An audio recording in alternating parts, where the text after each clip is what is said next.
Assalamualaikum warahmatullahi wabarakatuh. Berjumpa lagi di channel saya, channel lokalan yang akan membahas terkait informasi seputar sepak bola, baik sepak bola dalam negeri maupun sepak bola luar negeri.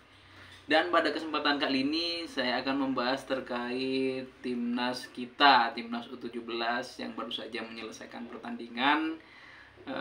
Timnas kita kalah telak, dibantai habis-habisan oleh timnas Kim Jong Un, timnas Korea Utara.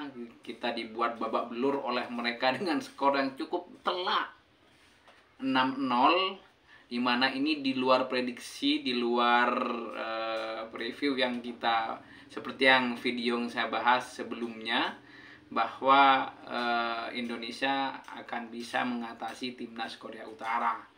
Akan tetapi hasil berkaca lain, timnas kita dibuat tak berdaya oleh Korea Utara dengan kekalahan yang sangat telak.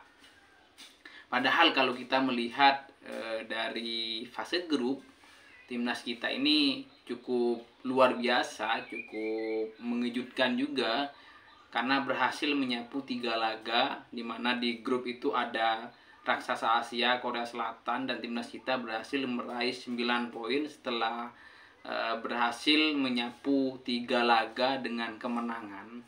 Dan kita cukup optimis sebenarnya timnas kita ketika lolos ke perempat final bertemu dengan Korea Utara bisa mengimbangi lah minimal, atau kalau bisa mengalahkan mereka. Kan tetapi tadi malam kalau kita melihat dari pertandingan, timnas kita itu kalah telak ya, bukan dari hanya hasil, tapi dari segi permainan, dari segi penguasaan bola, kemudian dari pressing mereka. Karena pressing mereka itu saya lihat memang cukup luar biasa ya, terbukti mereka membuat lini tengah kita yang dikomandoi oleh Vandra Floresta itu tidak berkutik oleh mereka.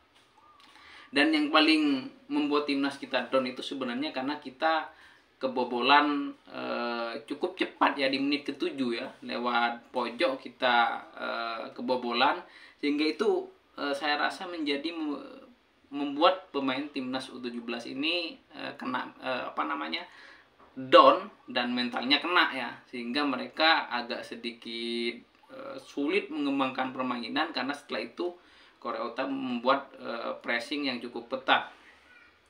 Akan tetapi ya tidak masalah ya, meskipun kita kalah, yang pasti kita sudah lolos ke putaran Piala Dunia, karena kita lolos ke perempat final. Dan ini bisa dijadikan pembelajaran buat Coach Nova Arianto beserta pemain timnas U17 dan manajemen, bagaimana kekalahan dari Korea Utara ini dijadikan evaluasi untuk kita berlaga nanti di Piala Dunia di Qatar. Kenapa? Karena kita dihantam habis-habisan, dibuat babak belur oleh Korea Utara. Tentunya dengan kekalahan ini bisa dijadikan evaluasi kira-kira apa yang menjadi kekurangan dari timnas kita, dari segi permainan, kemudian dari segi mental. Ini mungkin yang bisa dijadikan evaluasi oleh kepelatihan dan manajemen yang lain dan pemain timnas U17, sehingga nanti ketika kita berlaga di Piala Dunia U17 kita tidak hanya jadi tim penghibur, tapi betul-betul bisa berbicara banyak di Qatar nanti, bisa mengharumkan nama baik, nama besar Indonesia ketika berlaga. Ya mau gimana lagi ya, kita apresiasilah pemain-pemain timnas U17, meskipun kita dibuat babak belur oleh Korea Utara, tetapi mereka sudah mengharumkan nama Indonesia, lolos ke perempat final Piala Asia U17, kemudian yang paling membanggakan lolos ke Piala Dunia U17. Di samping kita agak kecewa terhadap kekalahan yang dialami timnas kita, sebagai penggemar timnas Indonesia kita apresiasi sih. Semoga ini dijadikan pelajaran. Mungkin itu saja video dari saya. Tunggu video-video selanjutnya. Jangan lupa like, comment, and subscribe. Salam.